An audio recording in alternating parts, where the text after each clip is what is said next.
Monsieur le Président, Madame la Vice-Présidente, chers collègues, le budget vert se veut être une démarche qui manifeste l'engagement de l'institution et sa volonté d'accroître et accélérer ses efforts de transition écologique. Nous ne pouvons donc qu'adhérer à cette démarche très positive et se réjouir qu'elle voit enfin le jour. Un budget vert est en quelque sorte une évaluation environnementale.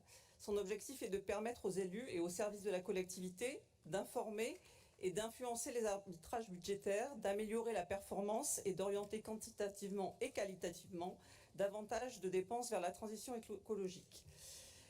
Nous craignons néanmoins qu'avec le calendrier que vous proposez, nous ne soyons pas à la hauteur de l'urgence des enjeux environnementaux.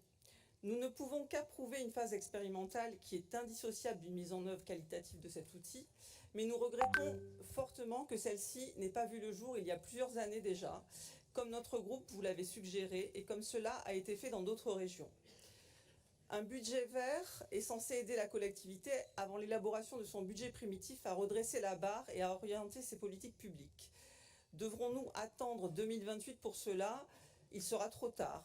Vous avez décidé de faire cette expérimentation en interne. Pourquoi pas? Je l'ai évoqué en commission finances. Je crains que dans ce cas-là, il vous faudra allouer plus de moyens pour une réelle efficacité de cet outil. Il m'a été assuré que l'outil méthodologique ne donne pas lieu à interprétation.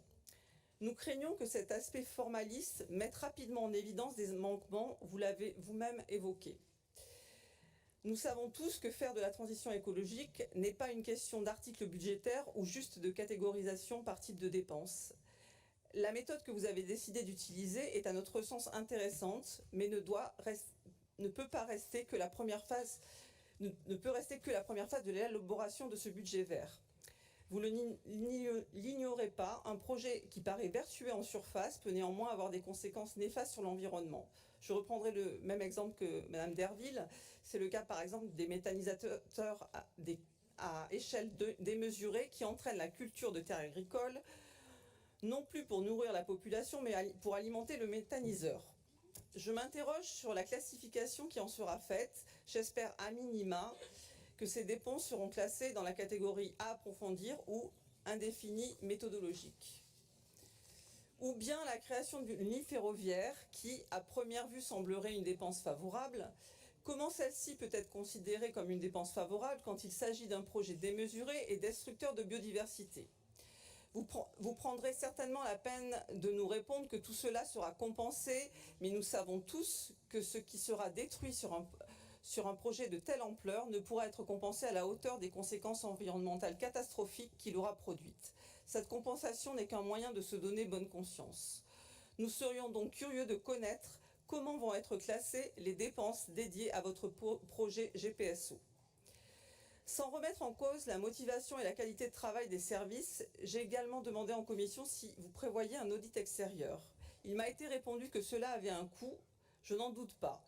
Si la lutte contre le changement climatique est pour vous une priorité, comme vous ne cessez de l'afficher, il me semble que l'on doit se donner les moyens de ses ambitions. Concernant les dépenses classées dans la catégorie à approfondir ou indéfinie méthodologique, vous annoncez que la région s'est fixée comme objectif de classifier à terme les dépenses qui n'ont pu l'être et que ce processus d'amélioration continue fera l'objet d'un travail associant les directions concernées, mais également en ayant recours à des expertises scientifiques externes. Très bien, mais quels moyens humains et financiers allez-vous concrètement allouer à cet outil indispensable ? Je ne vois pas comment vous pourrez tenir vos objectifs sans ajouter des moyens humains et budgétaires pour les prestations de services extérieurs. Et surtout, quand? À court terme, à moyen terme ou après 2027 quand il sera trop tard? Un exemple flagrant de la limite de la méthodologie utilisée, le secteur de la performance... Excusez-moi, mais il faut qu'on arrive à respecter les 4 minutes. Hein. Ah, excusez-moi, j'avais pas vu.